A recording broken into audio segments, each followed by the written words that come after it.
Hello, my name is Graham McKay. I'm here to share the Word of Faith concept with you. Unfortunately, many people have misconstrued the Word of Faith and have twisted it to their own desires. A lot of the time, religion is easier to accept than the truth. The truth is more difficult. Most people think God is a puppet master, a Santa Claus. These things are not true about God at all. Before man was created, he made a covenant before witnesses of heavenly hosts, that he would have to be honest and truthful to, that he would give dominion to man over all of the earth. And this dominion originally was his, of course, to give away, and he gave it to man.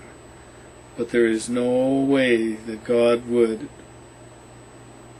turn himself into a liar by breaking that commitment. That covenant was made before many witnesses, including Lucifer. So that he had to stick by it. He was obligated to do it. Now, one of the first examples in the Bible that clearly shows the dominion in the hands of man and not in the hands of God is the story about Cain and Abel. You know, Cain, he came and brought fruit of the ground.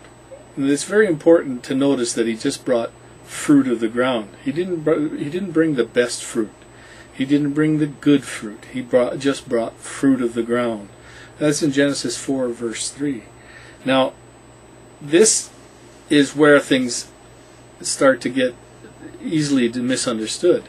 Now, Abel, in the other case, he brought the first fruit, the first of his crop, the first of his animals.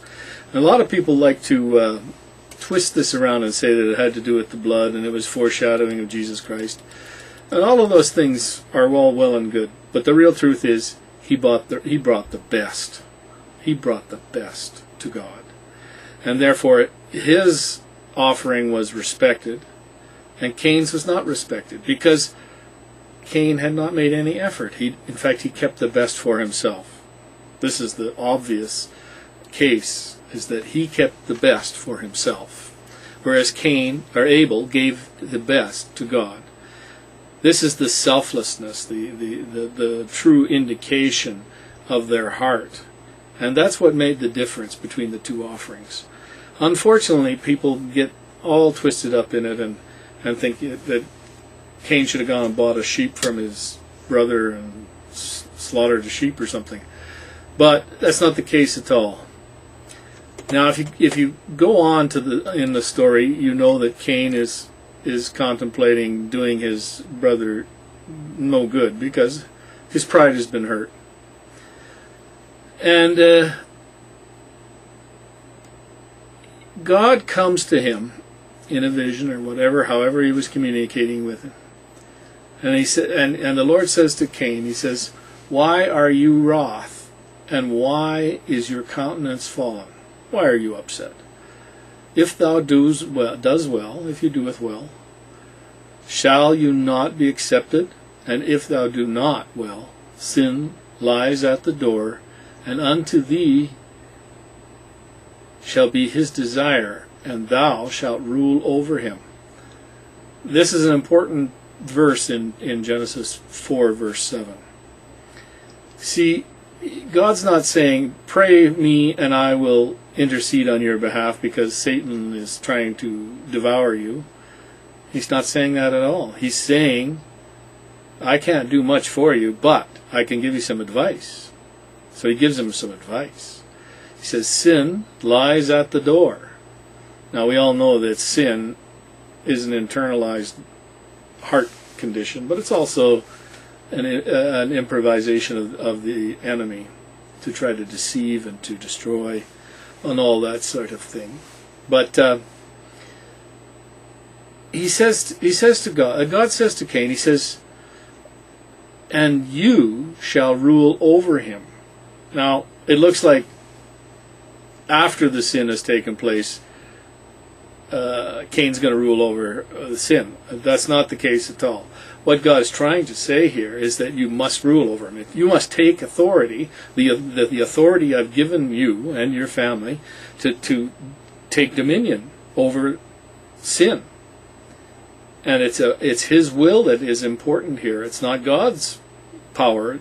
God, of course, could have wiped out Satan in the moment it happened, but he'd given dominion to man on the earth, and therefore Lucifer could always hold him accountable if he broke his word. If he broke his word that he gave in front of all those angels, then there would be absolutely nothing anybody could do to help mankind, because then even God would be in a position of falling into sin, and that would be fatal for the entire universe.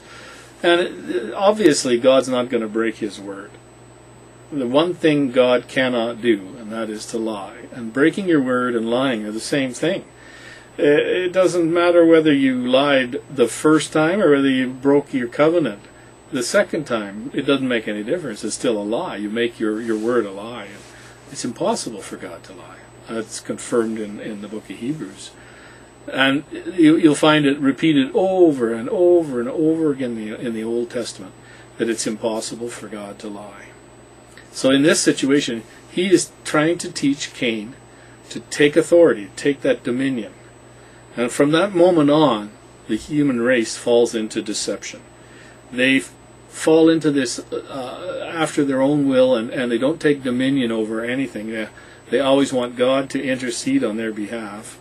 The only dominion that they exercise is sin.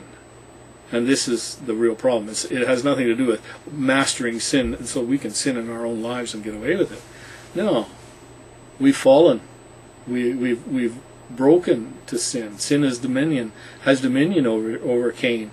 Sin took dominion over the entire human race except for one person, Methuselah, and his grandson or his son, Noah, were the only righteous people found on the whole planet. And his family was only brought on the ark because they were kin. It had nothing to do with their righteousness. And the whole world fell into this trap. And they took no dominion at all. At one point, they're building a Tower of Babel, trying to reach heaven. And they already had the dominion over the planet. But they had convinced themselves that they had to be equal to God before they could have dominion. They'd already been given dominion, but they've been blinded to it by their own pride and ego, much like Cain. Cain enjoyed the first fruits of his labors and didn't think God needed them. And of course God didn't need them. It had nothing to do with that. It had to do with the heart. And unfortunately people just miss that whole point. They get trapped in all kinds of theological arguments. The real truth is you have to take dominion over the sin in your life. It is your job. Nobody else can do it. God can't help you. You have to take that dominion. Have a good day.